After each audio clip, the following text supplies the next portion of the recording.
Hi everyone, today recipe వచ్చేసి పుదీనా పచ్చడి అండి.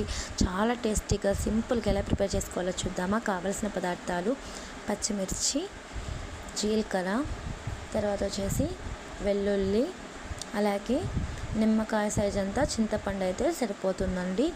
తర్వాత వచ్చేసి శుభ్రంగా కడిగి పెట్టుకున్నటువంటి పుదీనా అండి, ఆరోగ్యానికి చాలా మంచిది. నెక్స్ట్ వచ్చేసి ప్యాన్ పెట్టుకొని ఆయిల్ వేసుకోవాలండి. అందులోనే జీలకర్ర కూడా యాడ్ చేసుకోవాలి. మనం చూపించినటువంటి జీలకర్ర ఏదైతే ఉందో అది యాడ్ చేసుకొని, అలాగే వెల్లుల్లి రెబ్బలు కూడా ఇందులోనే వేసుకోవాలండి. ఫ్రై అయ్యాక పచ్చిమిర్చి కూడా వేసి ఫ్రై చేసుకోవాలండి.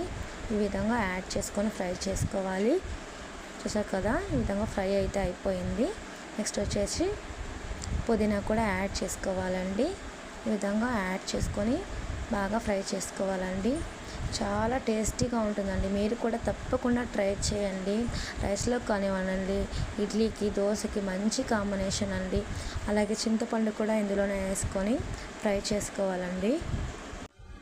5 మినిట్స్లోనే అయిపోతుందండి. తర్వాత ప్లేట్లోకి తీసుకొని చల్లారిన తర్వాత మిక్సీ జార్లో వేసుకోవాలండి.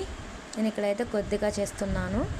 తర్వాత వచ్చేసి సాల్ట్ యాడ్ చేసుకోవాలి, మిక్సీ పట్టుకోవాలండి. అదే ప్యాన్లోనే ఆయిల్ వేసుకొని ఆవాలు వేసుకోవాలండి. అలాగే జీలకర్ర కూడా పోపు కోసం.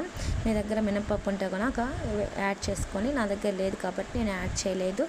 అలాగే వెల్లుల్లి రెబ్బలు, తర్వాత కరివేపాకు, ఎండుమిర్చి కూడా వేసి ఫ్రై చేసుకోవాలండి. మనం పట్టి పెట్టుకున్నటువంటి పచ్చడి కూడా ఇందులోనే యాడ్ చేసుకొని పోపు మొత్తం కలిసేటట్లుగా కలుపుకోవాలండి. మీరు కూడా తప్పకుండా ట్రై చేయండి.